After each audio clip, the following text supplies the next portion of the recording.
Welcome back to Daydreamers Club. I am back again with Madeline.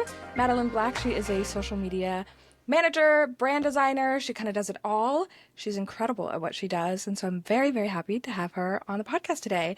So if you want to share a little bit about yourself and what you do, and we'll kind of get into it. Perfect. Hi, Drew. Hello. I love being here.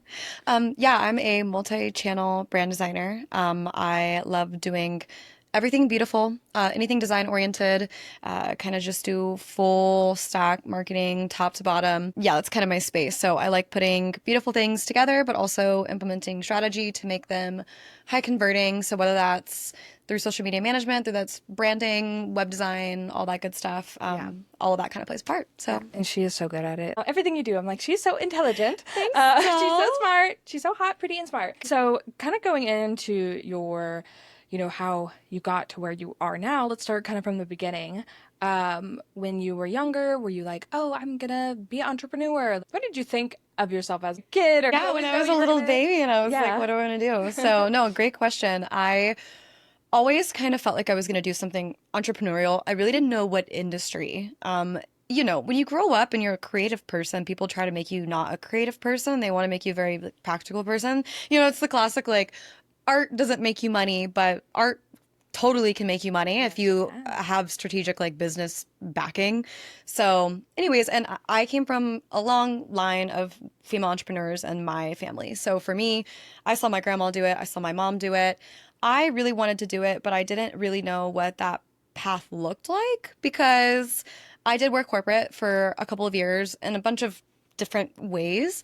But because of that, there wasn't a clear path. And I think that's also something that's really important to talk about with business is there's never really a clear path. You think it's just going to show up to you in a dream one night and you're going to execute on it. But it takes a lot of time and energy in your brain space to figure out what it is that you want to do. Yeah. I feel like even now that you're established, I know I still feel that way. I'm there's still not a clear path. Yeah, there's not a clear path. And I always want to rebrand what I do and add in a new service or take it a different direction, which by the way is such a freaking superpower in your business. Yes. But when I was younger, I knew I wanted to do something creative. I didn't know really what that was. And I've always been someone where I start really young at whatever it is that I do. I graduated college early. I graduated high school early. I started my business young. And so I kind of struggled with that balance of being an entrepreneur and growing in my business as a young entrepreneur. Yeah. And honestly, I feel like there's people nowadays have a lot more resources, especially with TikTok and social media. But at that point, all we had was Instagram and Tumblr, which was great for expression. Oh, especially for brand website design. Did you used to make your own website on MySpace? Yes. Oh yeah. You got to change the colors, work with the code. The HTML. I was like, I'm a coder. Exactly. Women in STEM. Yeah, you're like women in STEM. So anyways, I played around with it, but I don't feel like the confidence came until I was honestly a couple years into business. I felt like I was just trying anything and everything and seeing what I was good at and what people would pay for, really. I was like, let's just experiment. But I definitely knew I would do something creative for sure. Do you feel like when you were younger, do you feel like it was harder to get people's respect at all? Oh, 100%. Yeah. It's funny because it's a balance of you have people that are like, wow, you're so mature for your age. I know me. Every time I meet you again, see you again, I'm like, you're so smart. You get that balance where it's like, you're so mature for your age. And so then that's obviously a really nice compliment and kind because people obviously mean well when they say that. But I think when it comes to authority in any professional space, I really struggled with garnering that authority. Just because if there was a new issue that arrived or there was something that changed or something I didn't know about the industry, I was a fake it till you make it kind of gal. Mm-hmm. Not really anymore. I definitely admit to where my strengths and weaknesses are. But when you start out, you got to scrap it together. And so I think, I would always get the compliment of you're super smart for your age. But then I never was like, yay, okay, do you want to pay me money then? Yeah, it's like, do you want to work together? Thanks. You're like, I know. Yeah. I'm a genius. Yeah, thanks. I know, I'm a genius. Thanks so much. But I think also too, it's great because I have a lot of really awesome people to look up to. But I also too, there's a difference in looking up to people and how they run their business and then also genuinely having a mentor or somebody to guide you through. And I felt like I kind of lacked in the mentorship area. And even now as a normal adult and somebody who's kind of getting to a stage in business where I kind of hit my threshold of doing things independently. It's something I value going forward. Like, to be able to grow, you have to connect and grow alongside others. But I'm also like, I don't know why it never occurred to me connecting with people that are outside of a creative industry and just looking at women who are smart with really smart Yes. brains and strategies. Yes. And like, so I also feel like when you are any form of entrepreneur, it is really hard to like find that mentor or someone to kind of lean on in a way, because it's like no matter what you're doing, if you don't have someone like on the other side, it's different. Like in corporate, you have your yeah, boss being like, "Hey, it's you're doing clear. a really Yeah, great the job, hierarchy is clear. good job," Yeah, or "Hey, you are sucking at this." But like when you're running your own business, it's like, "Am I doing things right? Like, is this yeah, the normal way to do it?" And I think that's like a big thing, even like with this podcast. And I like really want people to understand, if they are going to be starting their business, everyone is going to feel like that. Like all of those feelings of uncertainty is so normal. totally. But you said that your mom and grandma, they both were like women entrepreneurs. So did you ever have like a moment where were they ever like a mentor for you, or was it more like, oh, I saw them do it, so I know I can do it too? I have felt very strongly about mentorship in ways you wouldn't necessarily expect. So for example, my grandma was somebody who had her own seamstress company. Yeah, the business models shift. It's kind of like they all have the same bones, but they don't have the same operations at all. So when I think about my grandma's business and my mom's business and how they started, how they continue, where they seek mentorship, it's absolutely not going to look the same for me. So I think that things I lean on my people that are professional but maybe older than I to a certain extent. I lean on how they deal with stress. I lean on how they manage things, how they manage friendships and your life outside of work. And those types of themes I find to be relatable across a lot of ages. But I was just having a conversation recently with my little brother, actually. He's so cute. He's trying to find his way in the world. And he asked me a really great question, which was basically like, what was the moment that you knew you were going to start your business? And what was the pushing factor for, oh, I can make money off of this?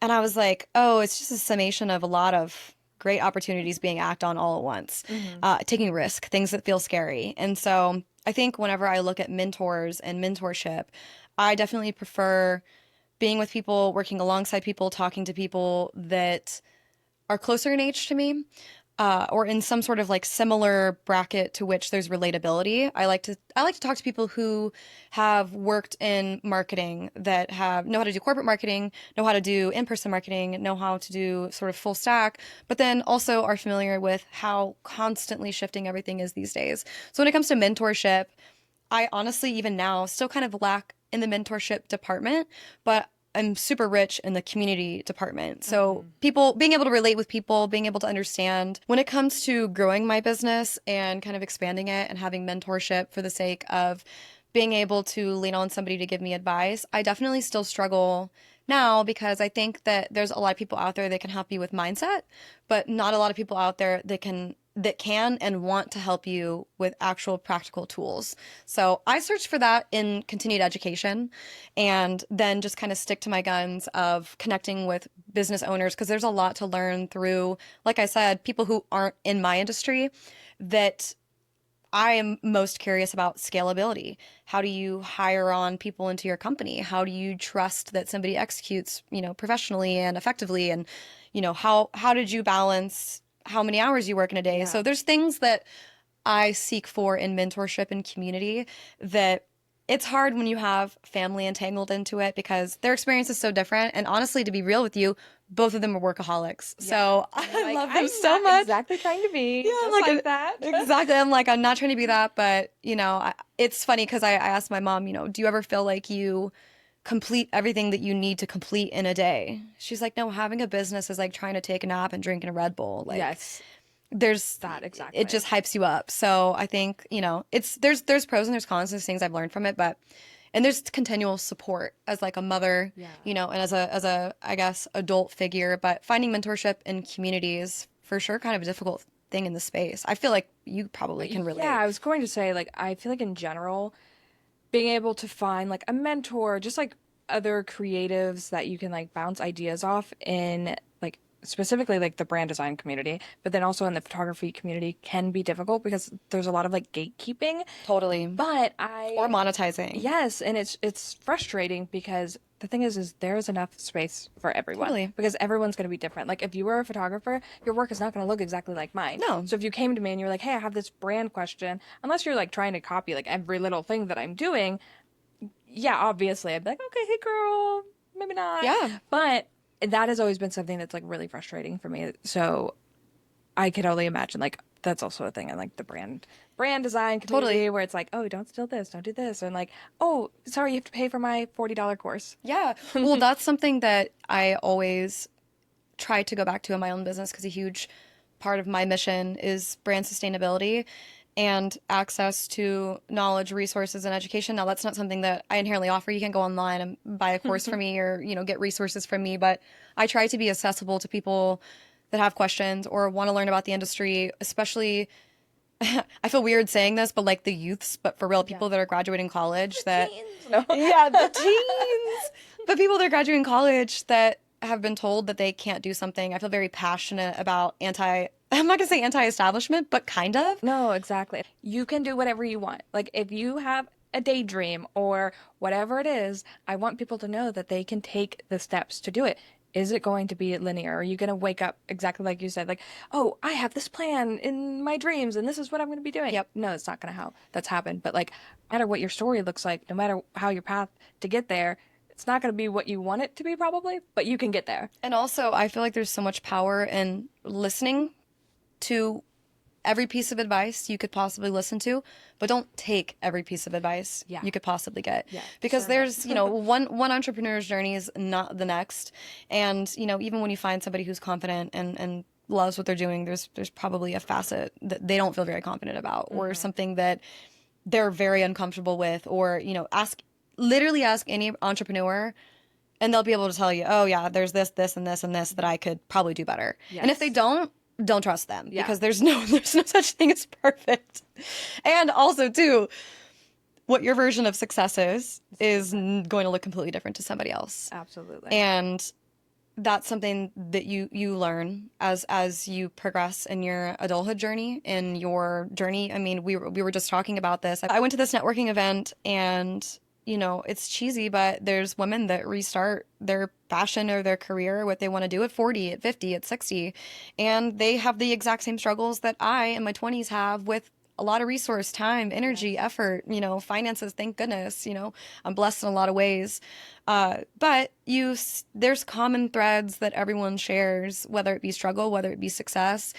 And I think my biggest piece of advice is that it's helpful to get out of your industry completely, to garner ideas of how people operate, how they run their companies, and their internal struggles, and be honest about it. And I'll tell you, one of the most powerful things that I've done as a business owner is be honest with other people around me that look up to me about what I'm struggling with or what I'm not doing so great with, because it's relatable.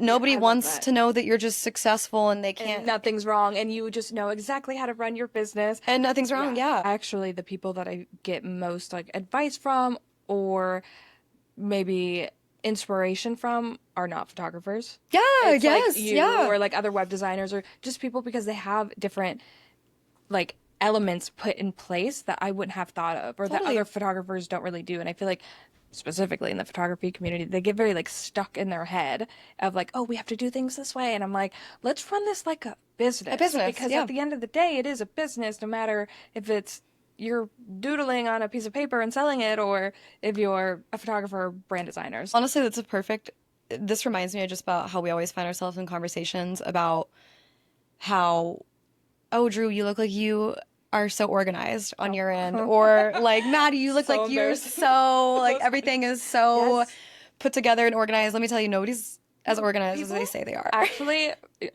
I am the most unorganized person, and I remember one time I put on an Instagram story. It was like, "What's something that you like think of me?" So many people are like, "You're so organized." I was like, "Don't open my cabinets." You're like, actually, like in my business, I'm like semi-organized. I need to be better about like my social media stuff, but like my home life, very unorganized. Oh, you throw a project rescheduling at me, yeah, girl. It's like all right, now I got to go back, reschedule, no, it all feels chaotic. Yeah. I think that's important because as a business owner, it's so easy to be like, oh, I just need to do this. I need to restructure. I need to recalibrate. But you can only plan so much. Yeah. You have to be flexible and be able to pivot when needed. I also have people not book me because they think I'm too busy. And I'm like, no, that's just my social media marketing. You're like, yeah, I have to You're like, hello. I gotta look like I'm a girly with it going on. Nope, I have the next 3 weeks free. You're more than welcome to book with me, I promise. So yeah, I always think that's so funny, like the way people will perceive things that we put out there. And again, I think it's just understanding that not like social media is fake, but in a way, it's like it's a curated experience. Yes, social media is an experience. Yeah. Social media is something that I've even had conversations about this in my personal life with just the content I like to make for fun. Mm-hmm. It is. I want you to see what I want you to see. Exactly, and the same goes for business. I obviously want to be perceived as successful. I want to be perceived as booked and busy mm-hmm. and this, that, and the other, and or vice versa. I want to seem like I am not very busy and I need a lot of people, or it all contributes to how you funnel people into whatever it is that you want. That's just marketing psychology, basic. Exactly. So I think, but it is interesting and it does play into, and I could, for new business owners or even existing business owners, it's so easy to compare. And that's when you were even saying like imposter syndrome just runs rampant. But I think that's the thing that a lot of people struggle with when they're first starting out is like the imposter syndrome. But I think a lot of it comes from like not having good systems in place too. Totally. And just, I think I'm just going to do this and this and like. And even touch points. Okay. Like I know for me, what makes me feel the most confident is when I know I'm checking with my client constantly. I have a good sort of back-end project management system. And then anything that happens outside of that, sometimes it's just that is what it is. But you're so right. A lot of it comes from confidence. And the thing is you're going to fail and you're going to learn. And that's they're synonymous. If you're going to win, you have to fail repetitively and repeatedly. And even now, I think of my quarter one of this year, it was too busy. It was too busy. There were too many clients. It was beautiful. It was amazing. But I was too booked and busy, actually. I was indeed too booked and busy. That was not a front. But something kind of has to give in some ways. And sometimes that's your processes. Sometimes your communication falls short, which is, listen, when I get anxious or I feel like I can't handle something or I don't have enough hours in the day, first thing for me to go is my communication, which I don't love, but that's just the reality. But I have to keep moving forward as a business owner. Like there's no option. And that's just what it is. You either take control, take accountability, communicate very simply, and then move on. And I think a lot of people that go into business ownership, and whether it's your 1 year, 2 year, 3 year, 10 year, you will never find solutions for these things because people will change, processes will change, clients will change, your offer will change. Never ending, just change. If you don't like change, don't run a business. No, literally, if you don't like change, fear, and risk taking, business ownership ain't it. Not for it really ain't it. Also, not everyone needs to be an entrepreneur. No. I also don't think that that everyone needs to chase that, because also depending on your goals and depending on your priority, gosh, you know how much I would love steady paycheck. Girl, you say that, but every 2 weeks. You would. No, see, exactly. It's nice to romanticize it, and the grass is always greener on the other side, but no, the grass is greener where you water it, and that's something. When I first quit, I actually went back to my job because I was like, that's like part of my story is I was like, oh my God, like I'm not doing as much, and I thought I was supposed to be doing more, and I was supposed to be doing all these other things, and I wasn't focusing on photography. And so then I went back like part-time, and then I was like, why the fuck am I here again? Like this is not it. So don't romanticize it, I promise. No, you would be like, what do you mean I can't take a 3-hour lunch break? Like, you're like, what? I can't go to coffee and nap with Drew for an hour and a half? Like, hello.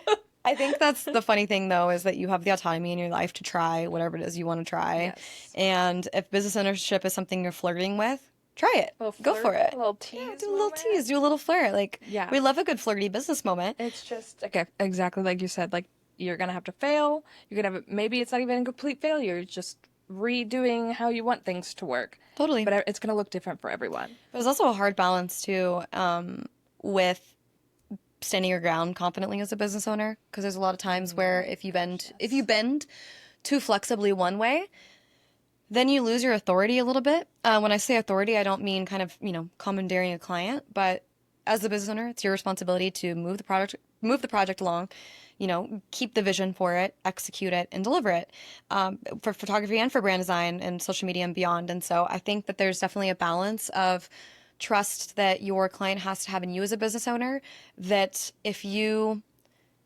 like, how do I phrase this? If you confide too intimately with a client or express too intimately that you're going through something or something's interrupting or there's whatever, it can disrupt the relationship. Yeah, I feel like the trust, instead of it like being built up, you would think like, hey, I'm sharing this really personal thing with you. It kind of does the opposite. Yeah, it's like, can they not handle their business? And going. I mean, there's so many times where I'm like, oh, I wish I could just tell my client that I'm just down bad. Yeah, like I just can't today. I am down bad, which that's not how it comes out. It's, hey, thanks so much for your patience. Just working out a few things over here. Got caught up with a few personal things this weekend with my family. Really, really appreciate it. Yeah, like back to you, and then continue as normal. Having a mentee. Yeah, so there's definitely, like you were saying, there's a level of rapport that you need to keep with your clients in your business that you keep separate.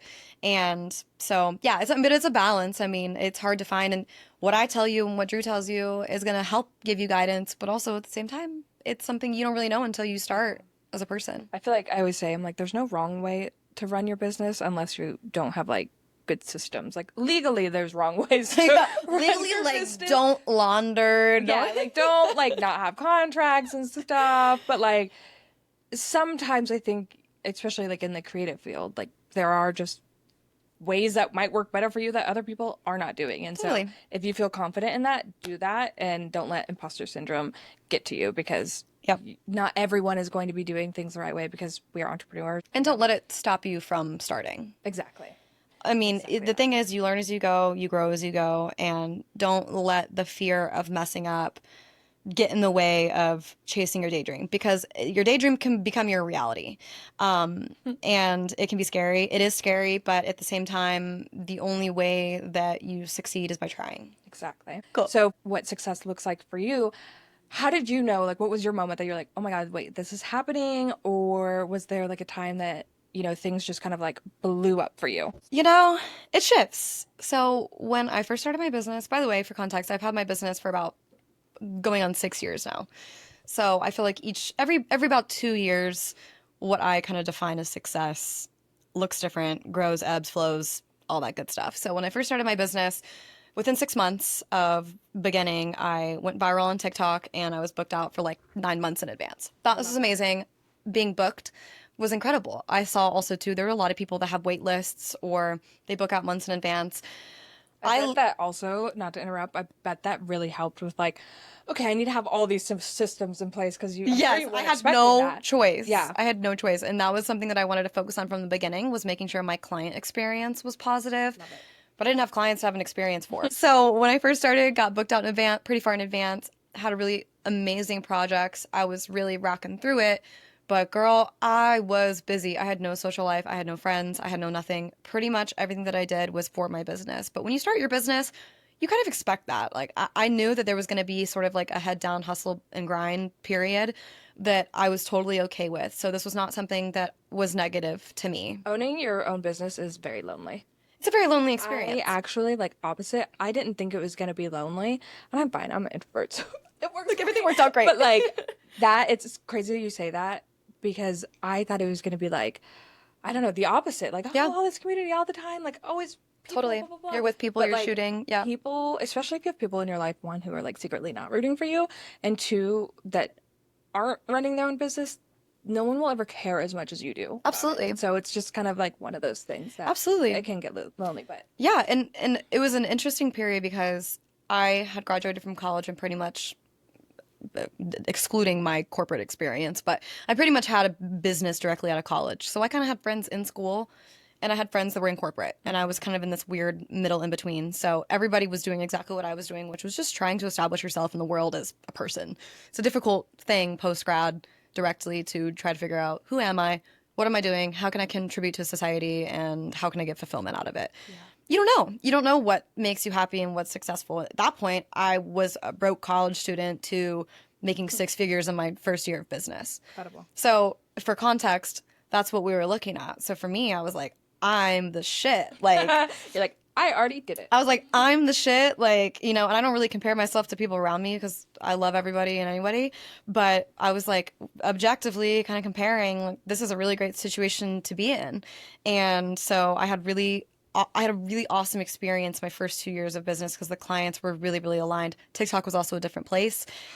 Attracting the type of person you wanted to attract. Everybody was starting businesses within COVID. I graduated in 2019. 2020. Yep. If like I had a time machine, people were like, "Oh, I'd go back and buy Dell stock." No, bitch, I'd go back to 2020 TikTok and get viral. I would keep pushing along. And that's exactly like what had happened in 2020. Everybody was starting businesses. So there was a lot of buzz. There was a lot of excitement. There was so much to do. And so first 2 years, everything was amazing. But then, you know, economy shifts, time shifts, you know, COVID's kind of slowing down and people aren't taking precautions in the same ways. We're kind of going back to, I won't say reality, because I think that COVID permanently sort of shifted how people do business and how companies operate. But for the most part, people kind of wondered what's the new reality here. And so along with everyone else, I started kind of questioning the same things. Is this something that's sustainable? Is this, like you said, a sustainable model for me? And I'm a very extroverted person. I started getting really, really lonely. I was home a lot. But I always did it in the name of growing my business. I'm really, really glad that I did that because it gave me enough portfolio work to totally be fine for years to come. I mean, I'm like, what do you want to see? I've worked with every industry. Yeah, I've done it all. I've done it all. But my idea of success quickly changed when I realized I had no time for community. And I also too, you know, you have the personal struggle, personal balance of success, because I didn't think community was really that big of a deal to me until I started making it. And then I wouldn't be able to go to functions or birthday parties or travel. My family doesn't live near me. Like, I couldn't travel to go see my family. And I'm like, what am I doing this for? I started this company to have flexibility in my schedule, and I'm not flexible. This is not chill. So next 2 years, now we're on year 3 and 4. I was all about flexibility and scaling. So I scaled my company. I hired a junior designer and I hired an assistant, and it was me. So it was 3 of us. I had total goals to scale to 4, 5, 6. I wanted to have things operating smoothly. You know, personal stuff happens. So personal things happened in my life that kind of distracted me from the scalability of the company, and economy shifts happened. So I raised my prices and I raised my packages, but there really weren't people biting for it. And the thing is that people only pay you what they think you're worth and what they think that your value is, because that's right. People aren't going to pay you your worth as a person. They're going to pay you, what can I get out of this? Exactly. And so at that moment, I didn't quite understand that. And so I had scaled. I'd worked with a business coach. I paid $10,000 to have a business coach. She was amazing. Loved her guidance. But I personally was like, this is not working for me.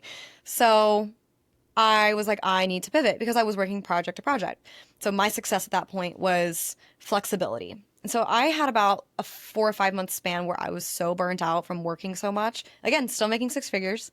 So hard though. But I was tied and tethered to my job and everything. And also too, now I'm a manager. So I'm managing, I'm delegating, and I'm also still designing and still making sure things are operational. Also managing a team's managing personalities. I have to hear people out. A little too much. Yeah, it was a lot going on. Not ideal now. I would never do it the way that I did it. But, you know, that's why when I see people who scale their companies really quickly, I'm like, more power to you, because that is a very difficult thing to do. Yeah. And so for this, like, be careful. Yeah, just be careful. Like, that's something to take note of, is that it is a big risk, and ideally it's great when you have funding and backing and investment, but I didn't have that. And so it worked, and I won't even say it worked till it didn't. It did work, and it was great, but it was a lot of investment of my time, energy, and effort that I didn't have. So then I kind of just ex-nate all of that. Still great relationship with both the people that I worked with. But I pivoted, and I was like, you know, how can I pull in more consistent income? So it went from, I want to make money, I made money. Now I want free time, now I have free time. Okay, now I want to have consistency in my company. It's like every year, it's like, okay, which lesson am I going to learn this Which year? lesson am I going to learn? What are we going to tackle this time? What are we going to tackle this time? So then sort of like where we're at now is I was like, I want consistency. So I started introducing retainer packages that has been one of the best business models I have ever done, ever, because you have the consistency and the flexibility of having income month to month, and also too, not even just income, but like you know what to look for. It's the same sort of project, it's the same I know clients. what to look for versus in my job, I'm constantly like, ooh, let's see if we're gonna make money this month. Exactly, yeah. It's like you have to be a marketer. Book me a week in advance, 2 weeks in advance. Rarely am I booked months in advance. And so it's like sometimes I'm like starting off the month with 0 shoots and I'll end up with 12. But sometimes I don't. So yeah, and then you wake up the next day, you have 5 inquiries, and they all want it. But it's hard to predict that. Yes. So I mean, exactly the struggle that you feel now, I've felt before, where I was like, something needs to change. So now we're at the present day, where success to me, and it's funny because I'm always like, I want balance, but like as a business owner, I strongly believe that doesn't exist. Yeah. I feel like you can have moments in time where you dedicate towards friends, you dedicate towards family, you dedicate towards your relationship, yourself. But at the end of the day, I am always thinking about my baby, which is my business. That's a very unpopular opinion. I want balance. I think that's great. But I also, on the other hand, have to be available for growth. If I want growth, there's a certain level of presence that I need in my company, and that's just a little bit more sometimes than other times. I actually love that you said that because that's something that I consistently struggle with, and I've never heard anyone phrase it that way, where it's like, yes, everyone wants it, but it's like, is that even realistic? And I actually feel the exact same way where I'm like, wow, I'm so glad you said that because no, it doesn't fucking feel realistic. It doesn't feel realistic. I have people all the time, like my friends and family, they're like, Drew, you just work too much. I'm like, yeah, but you don't get it. Like, you kind of have to. Well, when you eat what you kill, like like, what's the alternative? yeah. And I'll do my best to make time, or sometimes when I'm slower, I'm like, okay, are we gonna actually get things done? But yeah, I love that you said that. It's very. And by the way, it's a choice. Like, I don't get it twisted. Not you, but just in general, because I know that's not a common conversation to have because everyone chases balance. But and obviously we want work-life balance, but me, I don't even know how to phrase it. I guess me not having work-life balance gives me the life that I've dreamed of. Yeah. Being able to be responsive to my clients, and the thing is, it doesn't distract me or take me away from the present moment of people that I'm with.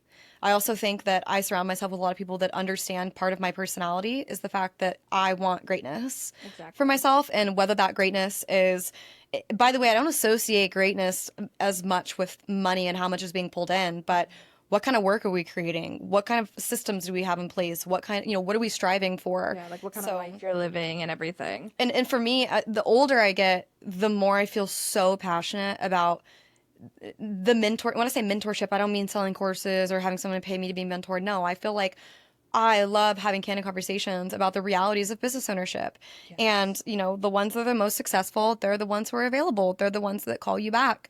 They're the ones that want to make things work. And so I strive for, and I don't even know the right word, but it balance is, like balance is not the right word. I also feel like it's the people who aren't always salesy and like chasing money.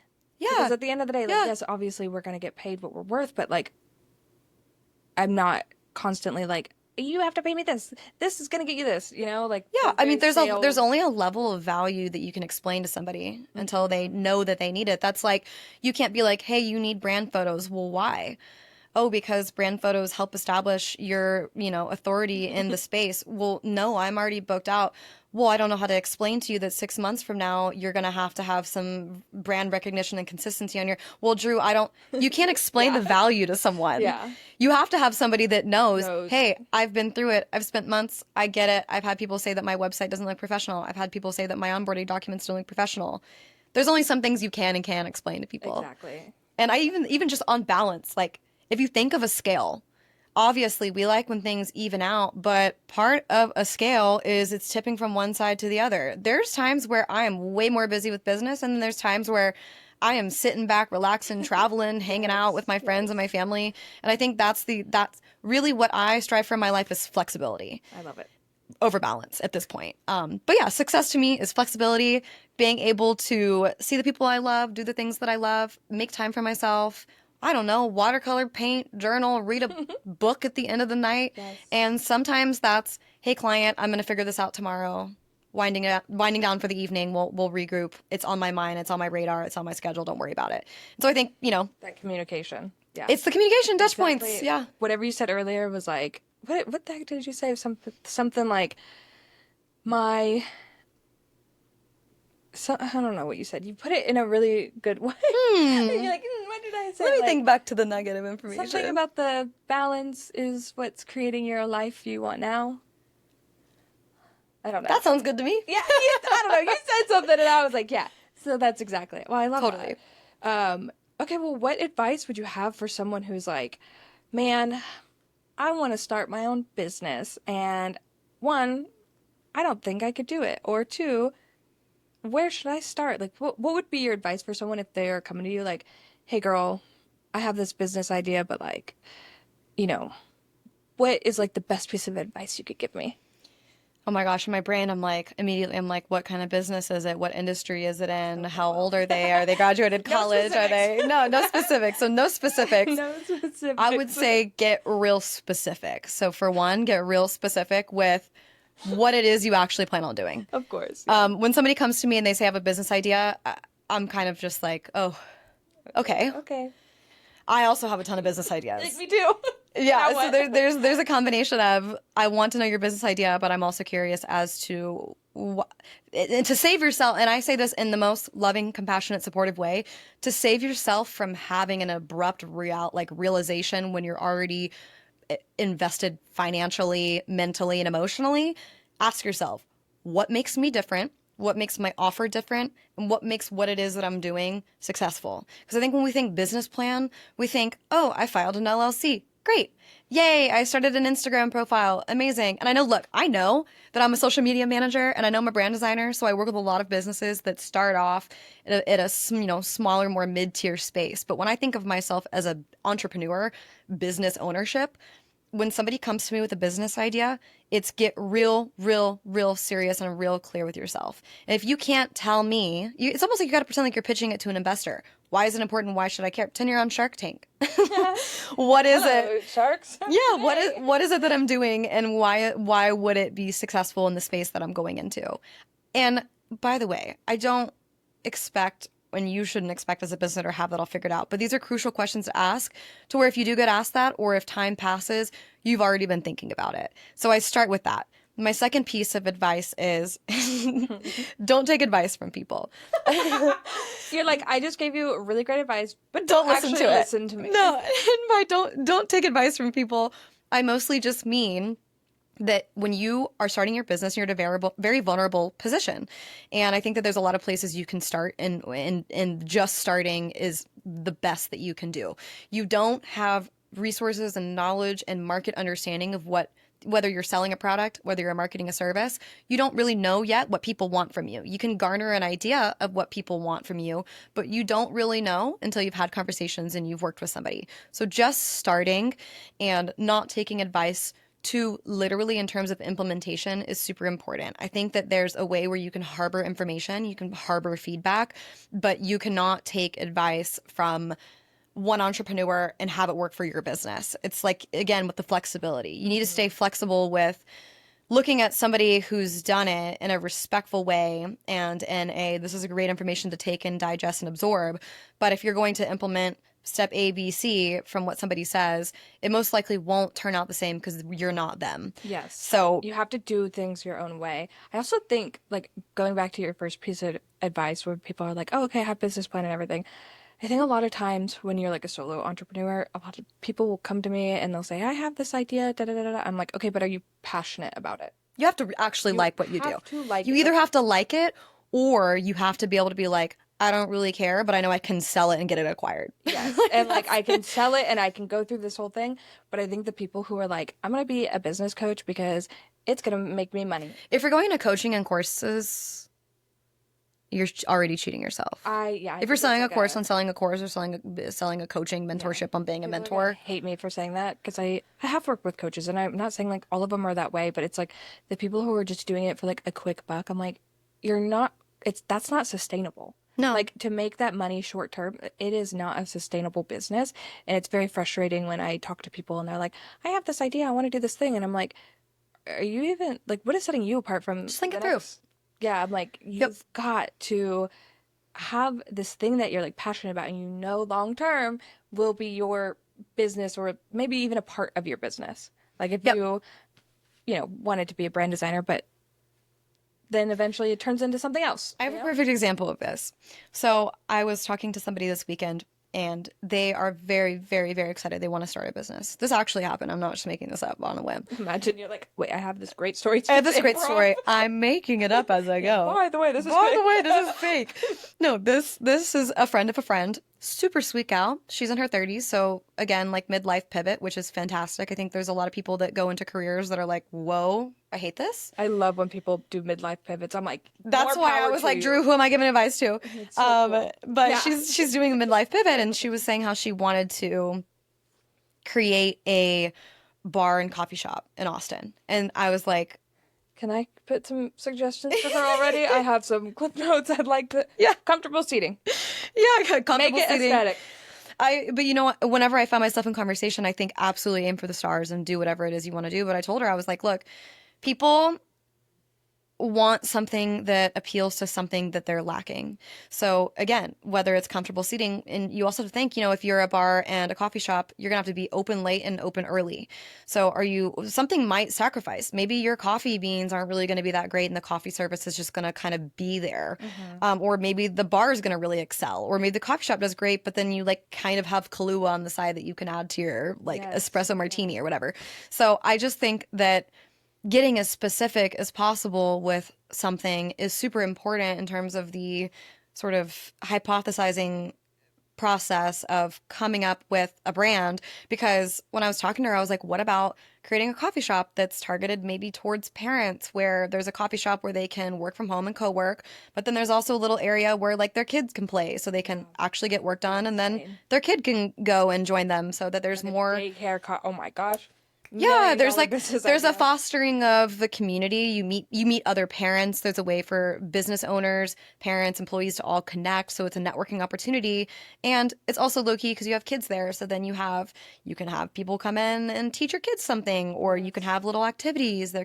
So I think that in my brain, I'm like, oh, I know that there's a need to mingle business ownership and being a parent, and so I told her that as an example.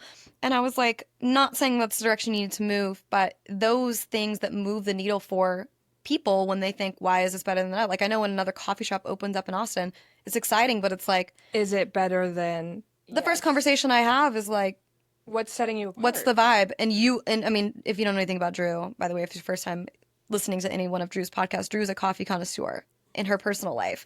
And I'll always ask Drew anytime I go to a coffee shop, I'll be like, what's the vibe? She almost gives me like a high level synopsis of coffee was vibe was cool, but it feels like XYZ referencing some other coffee shop. So I think like before you start a company, try to think of all the different possible ways that you could start it and chase after one of those. But I always think about it, and I think about this way with content, with social media management. You know, you're going to say, day in my life as a brand designer. Great. That's boring. Maybe pick a portion of your day. So I went to a networking event, you know, and then I phrased it as doing things that make me super uncomfortable as a business owner so I can actually grow. That's way more engaging. And so I think the same way when it comes to starting a business. I love the way your brain works, because my brain does not work that way. Sell my Labubu with me. Me, I'm like, I don't want to post about photography anymore. Anyone want Labubu? Labubus, please. Please. But I think when you start a business, it's hard enough to start a business, but really truly think that deep about it, because it is that deep. And there's always time to pivot, and there's always time to shift things up. But if you want to get the most out of starting a business, I just think hard about it. Don't take every little piece of advice for every single industry you've been in. Don't listen to anyone. Don't listen to anyone, even me. And go for it, but be practical. Yes, be practical. I think a lot of times people, that is the part that they forget, is they're like, oh, this thing is going to be we live in an age in social media where, I'm sorry, but people say, just do it. What's the worst you could lose? It's like, well, I have a mortgage and I got to feed my children and I got to pay my, like, there's risk. There really is risk. So it's best to be just aware and make smart financial decisions. Yes. Aware, practical about it. Like, I didn't quit my job until I had savings. Yes. And I think I could have, like, if I wasn't struggling, when I quit, I was still struggling with imposter syndrome. I was not fully confident in everything. Yeah. If I was fully confident in everything I was doing, I could have quit without saving. But I'm sure what you started with in your photography business is so different. Like, it is not. It's very different now. Yep. Yeah. There's only, disclaimer, there's only a certain amount that you can be logical about and prepare for when it comes to starting a new business. Yes. But brands do better when they have thought it through, and they have a better marketing proposition when it's something that they have given extra thought to. It's like clothing brands where they're not just doing, like, I even think about Skims, for example. It's not just shapewear and underwear and bras. It's like she's coming out with anti-camel toe and this nipple bra for the girlies that want to have and the piercing, so like imagine if Kim came out the gate selling something specialized in her area and then kind of going to the basics after. I think that if we're talking about starting a business in this day and age when a lot of people are starting businesses, why not be more innovative than you originally thought you could be? I love that. That's my personal I think opinion. just looking at your business idea from different perspectives, like what could make this better before completely just... Oh my God, and asking your market, honestly. I know. I'm like, what do you care about? The coffee shop girl, send her my way. I'll tell her exactly what she... Yeah, you're like, girl, I was like, first off, I love coffee shops, and... If you are watching my podcast and you want to start a coffee shop, please have really comfortable booths and seating, and it needs to be very aesthetic, and not like Airbnb aesthetic. No, it's like build it like you would a co-working space and then add a bar with coffee. And get a nice interior designer. And also, maybe bonus points if you also have your own roastery in the back. Yes. So it smells good. And then maybe like a yard. And burn some really good Palo Santo while we're there. Yes. And what else can we add? And then, just give us money to start a coffee shop, honestly. Yeah, I'm like a pipe dream. So basically what I'm hearing from this conversation is that we should start a coffee shop. Yeah, so investors, sharks. Shark. Why do they even go? I know, what do they say? Like, hello, sharks, today I'm asking for... I'm asking for $1 million for 5% equity. We just go on with like... And it's just like a... Just wing it? Yeah. And we're like, y'all don't get it. We just need the vibes. Like, no, you just have to see the vision. Yeah, like, you don't see the vision. You just don't get it. Yeah, it's so funny with like coffee shops and stuff. Like, I keep having people message me and they're like, "Oh my God, like, next time you go to a new coffee shop, like, bring me with you." That or start small. Why are we adverse to starting a coffee cart somewhere? Less overhead. Honestly, you don't got to pay rent. If you do want to start a coffee cart, I'm actually going to be interviewing the girl from Later Gator. So I'm so excited to talk with her. Yes. You should bring up our conversation. I know. I'll be like, look, we have all these ideas. She's opening a second trailer, too, on South Congress. But a coffee cart I keep seeing, like, on TikTok and stuff, in front of, like, hospitals at night.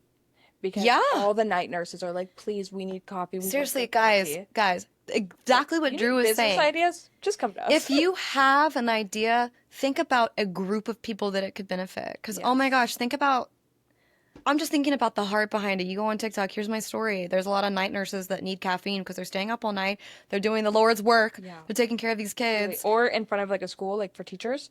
Teachers, like you go around, it has like a kind of like a nonprofit backing. Yeah. Do you know how much, you also too, you don't even know what opportunity could come out of doing something you're passionate about, like you said. Exactly. That's until you try it. Go with your passion, not like, I'm going to make $500 this week. Like, don't chase the money. If you chase the money, you're going to always hate it. You will fail, too. Maybe not, but in my head you will. You're going to hate it. The money might be nice, but long term, it's not a sustainable business strategy. It's not sustainable. I will die on that hill. Amen, for sure. Sister. Amen. Well, where can we plug you? Where can people find you? She's the smartest brand strategy social media girl I know. Yes. So, give us your Insta. Yeah, my Instagram is mbcollectiveandco. Make it easy for you guys. And then my website is www.mbcollectiveandco.com. So super easy. Everything's on there. I have a TikTok, but that's my personal TikTok. If you want to come follow me and we can be silly, goofy girls together. I'll add it on there. That's where I am my true self. But if you want to follow me for business content, advice, input, hot takes, I got a lot of those. They exist inside my brain and they come out, I guess, on Drew's podcast. You can find that over on my Instagram. And me, I'm always asking, I'm like, what about this? Could you just do this for me? like, how could I do this? Yes, let's create a special process just for Drew. Please, my brain. So ADD, ADHD, all of it. But I appreciate you. This was amazing. But yeah, thank you so much, girl. Yes, thank you. Bye, guys.